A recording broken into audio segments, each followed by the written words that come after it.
Hi, Jason here.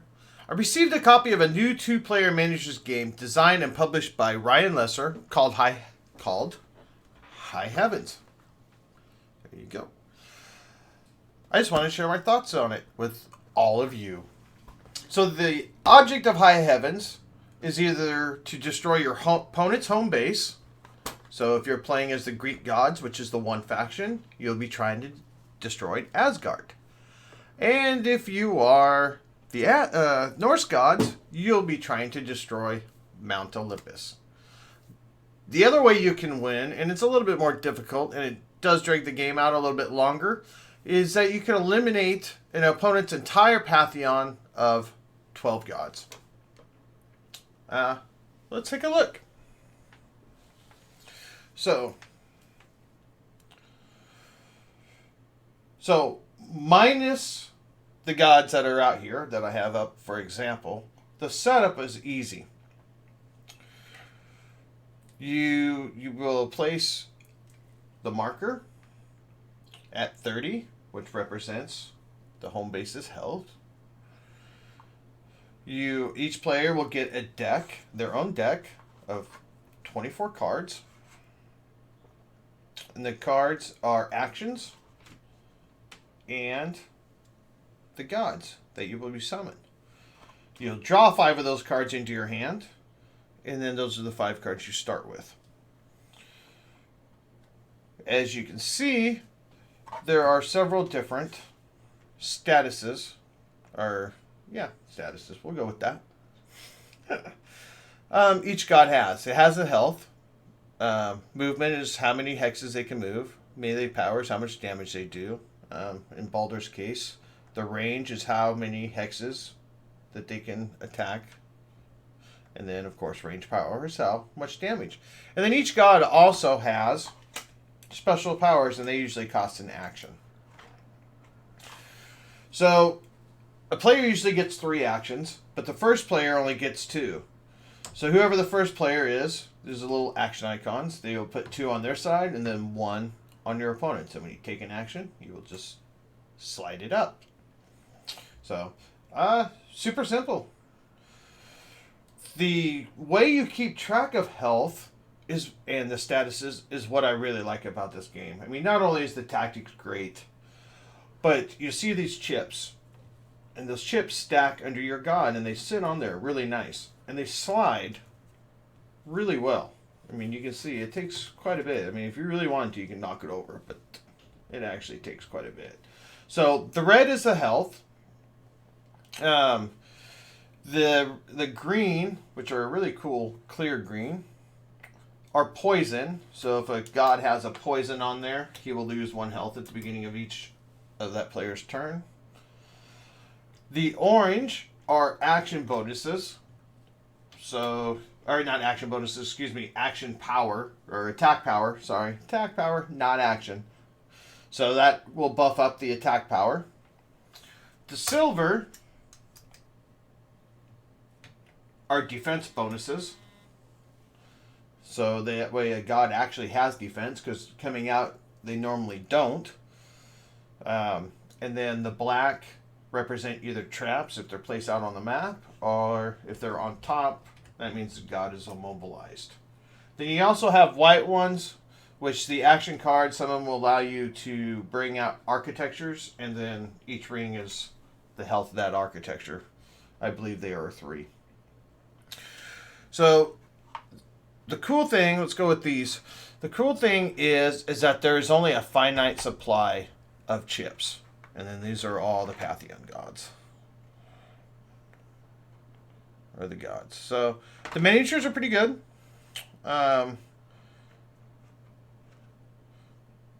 Pretty good detail. You can definitely tell which god is what between the card and the miniature.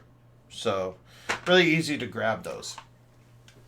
So as I was saying, those cards not the cards, but the chips are finite.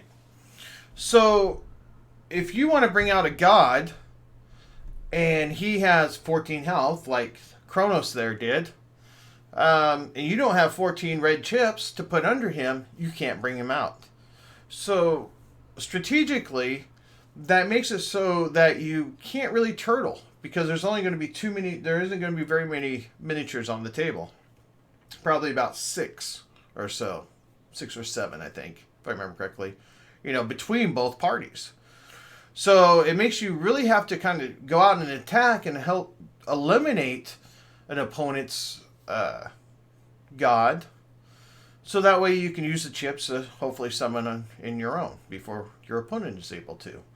So I really like that the fact that they're finite, it adds a nice strategic element to it. Like I was showing you with the health, or with the chips, it's easy at a glance to really look at what's happening on the board. It's easy to make it so you can see that god has a +2 attack or a +2 defense. And the fact when you bring out one of your big gods that have the 14 health and you slap them up there on the map, has a little intimidation factor when he's standing above everybody else. It's kind of cool. I really like that. So really a flawless system. Both gods. The other cool thing is that both factions actually play very differently. The Greek gods' abilities are more about buffing each other in close combat. So, like the god Hermes can steal 1 defense or attack from an adjacent god, or transfer 1 defense or attack to an adjacent god. Seems pretty powerful, and it actually really is. But you have to remember the max defense or attack any god can have is 2. So they can only have a bonus of 2 and of defense and or attack bonus. The cool thing is that when a god is killed, the defense chips and the attack chips don't go away. They drop right where in the hex that god is.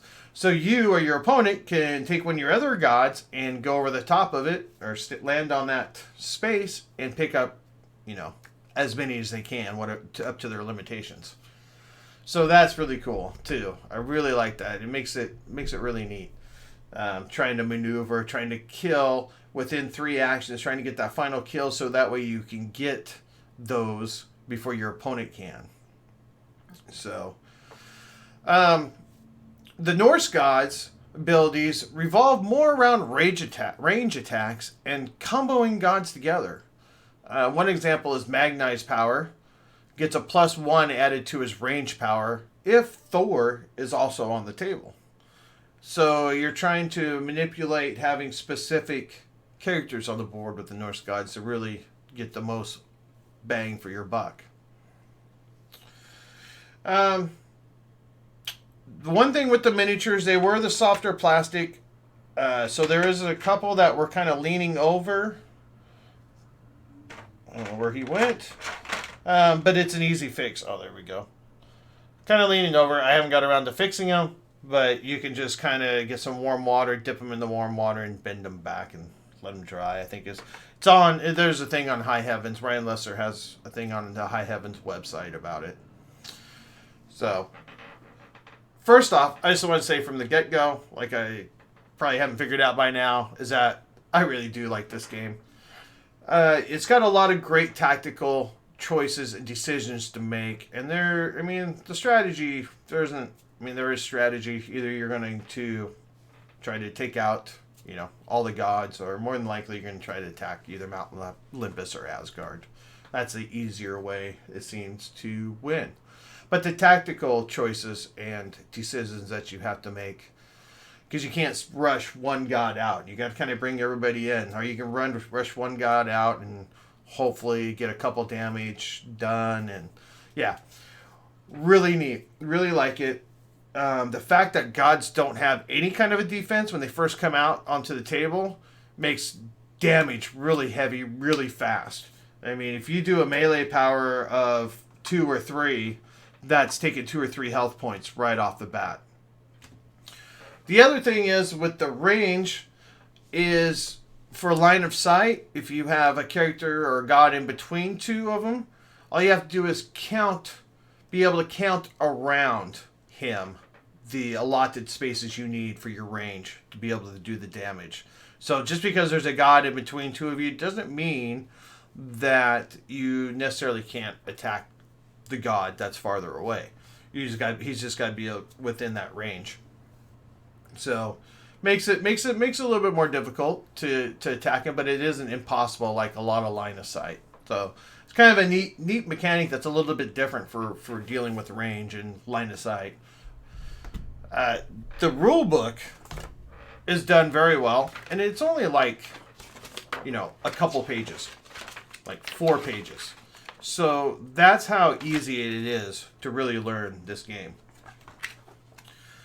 And sure, there's things that, an actual miniatures games have on it as far as depth and strategy.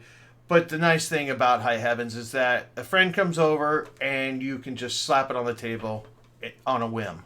You don't have to pick a day and spend, plan a whole day out and stuff like that. So you can get a good miniatures game in an hour, probably hour and a half. There is no time, but I think that was about our average time. I mean, as you can see, the one complaint I have, and it isn't so much for me as it is for Ryan, because it's going to be hard to sell, is that there's no how many players the game is and what the length of time is. So if somebody's picking it up, looking at it on the shelf, they aren't going to have any idea. So kind of a bummer, but it is what it is. I'm